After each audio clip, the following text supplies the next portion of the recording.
di Batavia yang bertujuan agar mereka menjadi berguna nantinya, mempunyai ilmu untuk menuju kedewasaannya.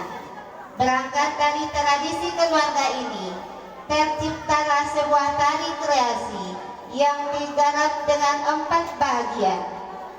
Bagian yang pertama digarap dalam bentuk sikap anak dalam aktivitas permainan.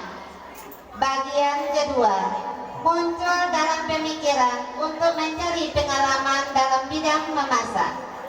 Bagian yang ketiga tak lepas dari lumrahnya anak-anak yang sibuk dalam permainannya. Kemudian bagian yang keempat menggambarkan ketekunannya dalam belajar, sehingga mendapat hasil di mana usia dini mereka sudah mempunyai bekal untuk masa dewasa nanti, khususnya di bidang dapur dan memasak. Dewan juri yang terhormat, hadirin yang berbahagia, inilah penampilan dari lot yang terakhir nomor 12. Selamat menyaksikan.